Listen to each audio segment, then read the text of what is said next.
What's up, everybody watching on the computer, smartphone, tablet, or TV? This is Andy, and welcome to my 2019 WWE Hell in a Cell prediction video. And more importantly, the last time I will be ever using WWE 2K19 gameplay for voiceover content. It is Saturday, October 5th, 2019. And from now on, I'm going to probably have to record these videos the day before the pay-per-view, that is, because thanks to SmackDown now being on Fox each and every Friday, it's now going to be difficult to record a video on a Friday and then upload it on a Saturday morning. So if you're seeing these videos later on in the day or maybe even at night, there's nothing I can do about it other than the fact that I'm just upset that as I'm speaking to you all, I'm recording this video about, I'd say, 25 minutes before noon, and there's no more matches other than the 4 that we currently had. There was originally 3, now there's 4. So I'm at a loss. I can't be creative on what the card should be like, so here's what I'm going to recommend you guys do. In the card right now, or in the description below, I'm going to suggest you guys check out WrestleNamia's channel because they had theories on what could be added to the card. I wouldn't be so sure if these matches are going to happen because maybe they're just going to put more matches for us for Crown Jewel, which would be on Halloween. And I don't know. I mean, I'm just at a loss. I don't know what to say right now. I'm just completely shocked on what's just going on here today because I just cannot figure out why are there only 4 matches? At least they can give us one more match. I don't know. But before I completely lose a gasket here, I figured let's just get into what's going on for this card. So, to be fair, I'm going to start off with the Daniel Bryan, Roman Reigns versus Eric Rowan, Luke Harper tag team match. I think this is a spot for both Daniel Bryan and Roman Reigns to take advantage of. Definitely Roman Reigns to maybe make a name for himself in the near future. I don't know what the direction of the company right now because I'll get into how I felt about SmackDown Live's ending in just a second. I won't go into the whole show. I'll just talk about 2 specific highlights at the end of this video, but I'll just mention it. Bryan and Reigns should win. There's no excuse on why they shouldn't win. Why would you want Rowan and Harper to win the match? I think that'd be stupid if that happened. So, winners will be the new Daniel Bryan, which I don't know how long we can keep calling him new because he's been the new Daniel Bryan for a year almost, and the big dog, Roman Reigns. So now I'm going to give the women the respect that they deserve. All right, so they get their respect before I think the main event, which should close out this show, which, again, I don't know how much they can fit in this card. Again, the card is subject to change. Anything can happen. They'll probably add some surprise matches, which, again, please just check WrestleNamia's video. They have some good theories, so hopefully they may happen. But one of the theories they got correct was Bayley, which I got to give them credit. They actually got this one right. They predicted that this match was going to happen. Bayley versus Charlotte Flair for the SmackDown Women's Championship. Now, if you didn't see the premiere episode of Friday Night SmackDown on Fox last night, it was a decent tag team match where you had Bayley teaming up with Sasha Banks taking on Charlotte Flair and Becky Lynch. So, at the end of this match, Charlotte was able to put Bayley in the figure 4. Bayley tapped out. Charlotte won the match. So now they're awarding Charlotte a championship match, which I think this makes sense, even though there really wasn't any build-up for it. But listen, I think history can be made, maybe. I don't know. I think in order for this to work out, and I'm really hoping that during this draft, Charlotte will stay on SmackDown because there's no need for her to go back to Raw. Absolutely not. She needs to stay on SmackDown. So I'm thinking, here's what will happen. I think Charlotte will win this match, which makes complete sense. That way, she'll stay on SmackDown. No need to worry about her in the draft. And then here's what I think could happen. Send Bayley to Raw. Now, I know this makes complete sense because think about it. Wouldn't you want Sasha Banks to go on and move out to the Raw brand? Only makes sense. Both of them stay on Raw and they're best friends, Bayley and Sasha, so why not? And plus, I think this gives them a spot to compete for the tag team championships against Alexa Bliss and Nikki Cross. Makes complete sense, so why not have that happen? So Charlotte becomes your new champion. Now, let's get into the two Hell in a Cell matches. So the first Hell in a Cell match will stay in the women's division. Becky Lynch, the man, defending her Raw Women's Championship, taking on the boss, Sasha Banks. So, here's how I think this could play out. I think it makes sense. You put the belt on Sasha. So I think Sasha can win. On the other hand, if Becky wins, that's a whole different situation because weren't they building up to have Becky on SmackDown full time for Fox? I mean, it makes complete sense in that regard. So Sasha has to win. If Becky wins, I'll be shocked because then why would you want to keep her on Raw? That really wouldn't make any sense unless maybe the next night they make her lose the belt. I don't know. Possible. But the man has to move back to SmackDown. There's no excuses. I want to see her fight on Friday night. Right? That's how I think this could end up playing out.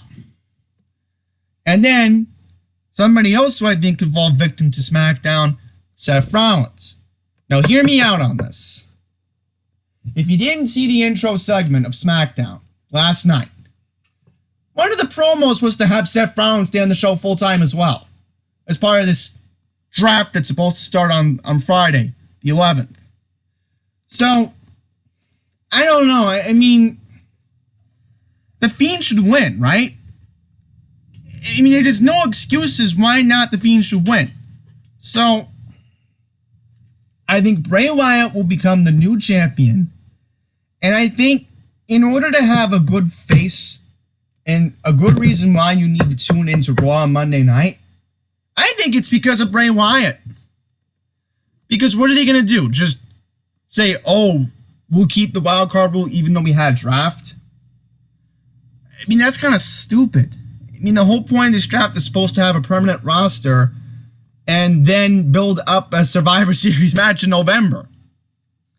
You know, I just can't figure this all out right now, but still, those are just my theories on how this could play out in the draft. But they've been building up the Fiend. They have to let him win. I mean, I'll be shocked if Seth wins. Honestly, I like Seth. I think Seth has been carrying this whole company besides Kofi Kingston the majority of this year. And the way I look at it, I just feel that Rollins has to lose. There's no shame if he loses and then he goes to SmackDown. All right, so that's how I think this pay-per-view will play out. So, that being all said, I'm going to quickly get into some very important matches that happened on SmackDown last night, how I'm going to react to them. So first up, very happy Kevin Owens won last night. Much needed win in that ladder match. Listen, Shane McMahon, he's been giving us hell since March. They've been running with that storyline for way too long. I'm glad Kevin Owens back in the summer called them out, saying that, oh, you got too much TV time every week. There's more credible stars that should get a lot of time on TV. And I'm telling him right now, if they continued with the Shane story on Fox, they would have lost ratings.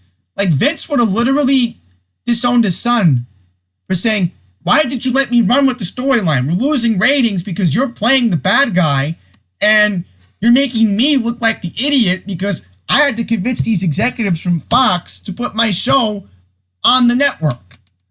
So you keep getting booed, you keep making me lose money, and you keep making me lose ratings.